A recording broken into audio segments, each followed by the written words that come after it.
बिस्मिल्लाहिर्रहमानिर्रहीम। अस्सलाम वालेकुम डियर स्टूडेंट्स। आज का हमारा टॉपिक है पोजीशन वेक्टर। तो पोजीशन वेक्टर में अगर मैं किसी आदमी की पोजीशन को बताना चाहता हूँ, उसकी पोजीशन या उसकी लोकेशन को बताने के लिए किसी रेफरेंस की ज़रूरत है। मतलब कि आप फ़र्ज़ कर लीजिए कि मैं कहता हूँ कि मैंने इस ए पॉइंट की लोकेशन को बताना है, तो मैं कहता हूँ कि ये पॉइंट 5 मीटर के फासले पे पड़ा हुआ है।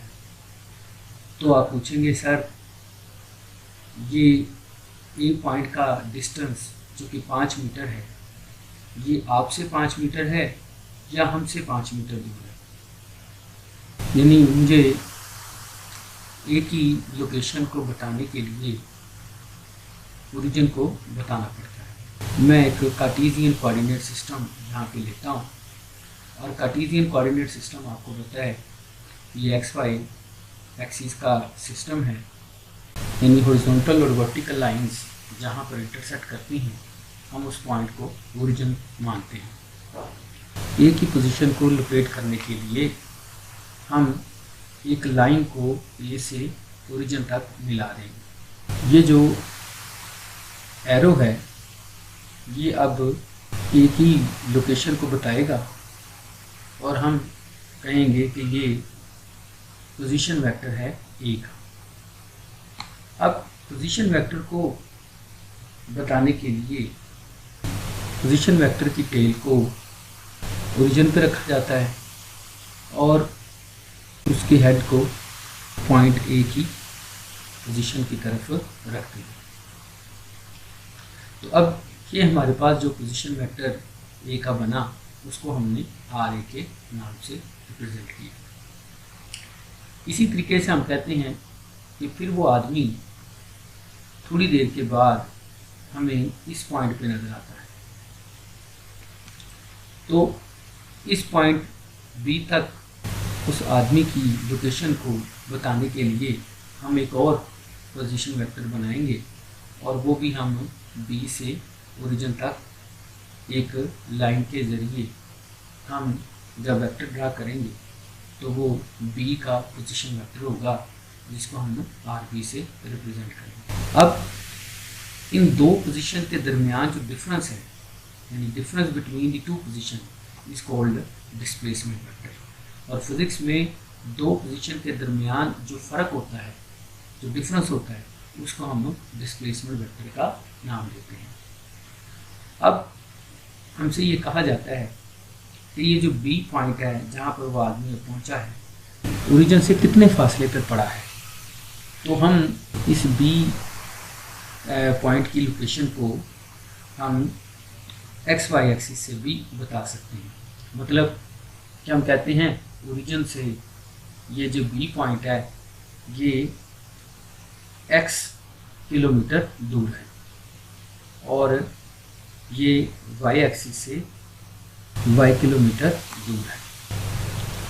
तो हमने आपसे ये भी कहा था कि हम वेक्टर को की डायरेक्शन को यूनिट वेक्टर से भी बता सकते हैं।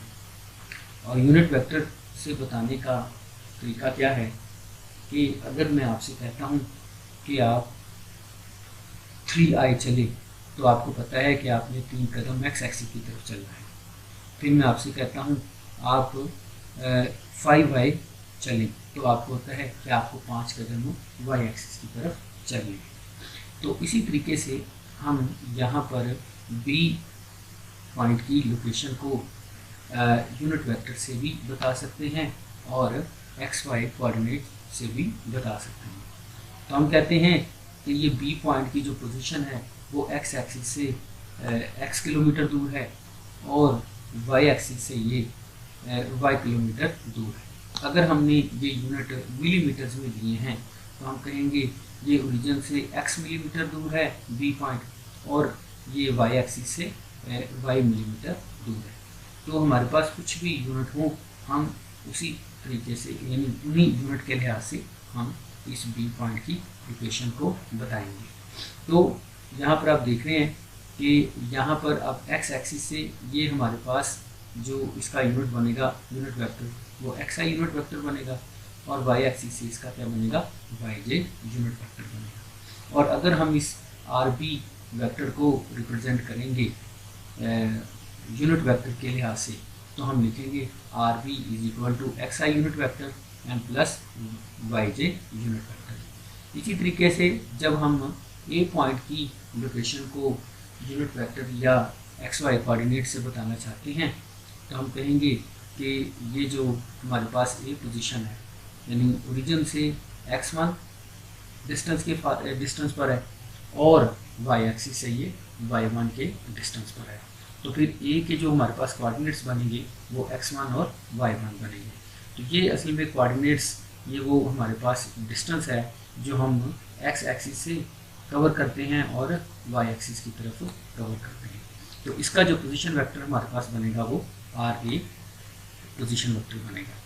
अब इस आर ए पोजीशन वेक्टर को जब हम यूनिट वेक्टर की टर्म में लिखेंगे तो इसको लिखेंगे R A is equal to x1 I unit vector plus y1 J unit vector. और अगर हमें इन दोनों पोजीशन वेक्टर के दरमियान का डिस्प्लेसमेंट या डिफरेंस हमें चाहिए होगा, तो हम इसको लिखेंगे R A minus R B is equal to x1 I unit vector plus y1 J unit vector and minus x I unit vector plus Y J unit vector.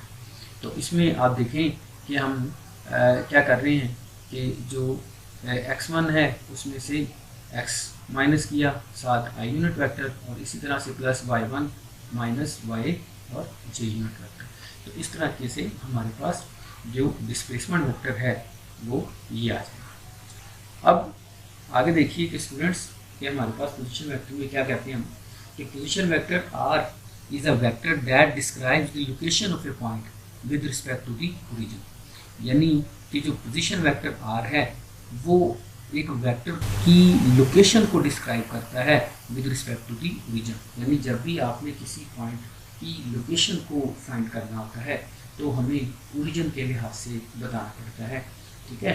तो विद रिस्पेक्ट टू ओरिजिन हमें उसकी location को describe करते हैं। It is represented by a straight line drawn in such a way that its tail coincides with the origin and head with the point AB।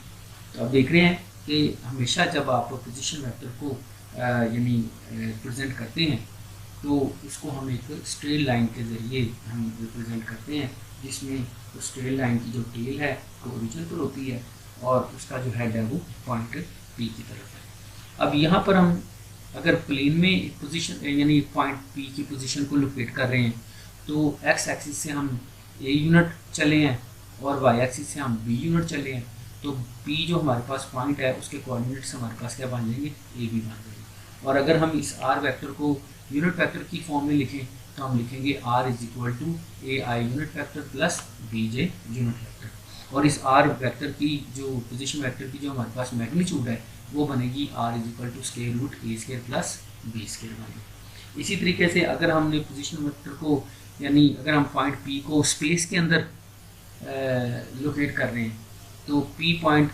की location को space के अंदर represent करने के लिए हमारे पास एक z एक्सिस जो है वो भी बन जाएगा। तो मतलब जब हम इसके लिए पोजीशन वेक्टर लिखेंगे तो हम इसको लिखेंगे r इज इक्वल टू हमारे पास आ जाएगा a i unit vector plus b j unit vector and c k unit vector बन जाएगा। तो इसके लिए जो हमारे पास मैग्नीट्यूड r वेक्टर की बनेगी वो आएगी r is equal to square root a square plus b square plus c square. Thank you.